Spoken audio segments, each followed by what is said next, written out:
All right, Coach, get a lot of questions here about empty. From how do you game plan your empty from week to week to, obviously this video right here is naming your empty formation. So I think the first thing, that I think I've learned over the years and just have really taken it, if you look at statistically, where the football should go, where should you put your playmakers?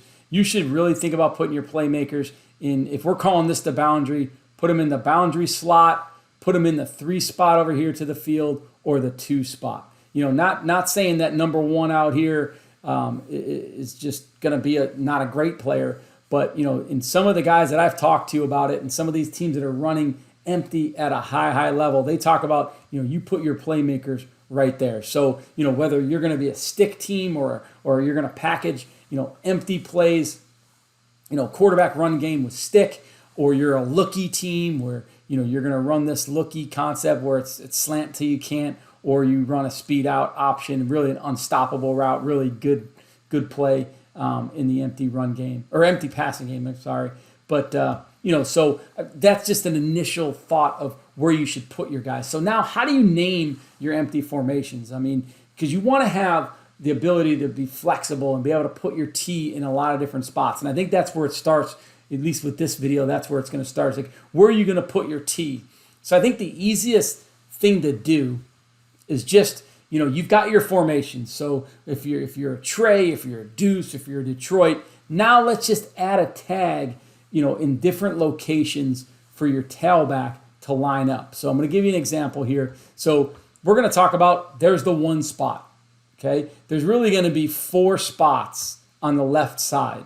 So, you're going to have, really a guy that can be number 1 to the left, number 2 to the left, number 3 to the left. And then number 4, it might be a different type of alignment. Maybe it's for a chip protection, or maybe you're going to use motion from that spot, but that's the 4 spot. So you're going to have these different locations for your guys. And then obviously on the other side, you're going to have the 5 spot, the 6 spot, the 7 spot, and the 8 spot. So again, what you're going to do here is you're just going to add this number tag to the formation, and that tells your tailback where to line up. So I'm going to give you an example here. So if we said 1 in our offense, if we said 1 rip right there, rip for us is right here. It's going to be this trips formation.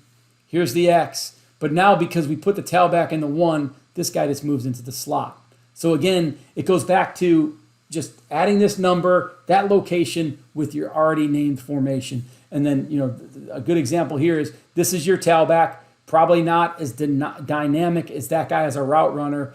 So sometimes we put this guy out here just simply so we can get the matchup on the X to run slot fades or that looky route. So that's one example right there. I think, just as obviously you'll see how this thing builds here, and we're just going to give you a couple examples. So as I go to the next one here, Rio for us is just 2x2. If we say Rio, our Z and our Y are dominant in our offense. They go to the right. Our X and H go to the backside. It's a 2x2, 4 wides looking formation. So now what we're going to do is we'll go back here. We're just going to put the 6. We're going to put the tailback in the 6 spot there. So again, you've got 1, you've got 2, you've got 3, you've got 4, you've got 5. So 4 and 5 are in that backfield, chipping alignment. And then you got 6. So if we just said, hey, let's get in 6 Rio, we're in a 3x2. So, maybe we want to get in that formation, bring the tailback back to the boundary, or we want to throw the bubble to the tailback, whatever it might be. So it just gives you versatility in naming your empty formation. So I really want you to think about this system here. And then the last example right here would be 2 rip bunch. So we're in rip, which is a 3x1. We're in a bunch set right there.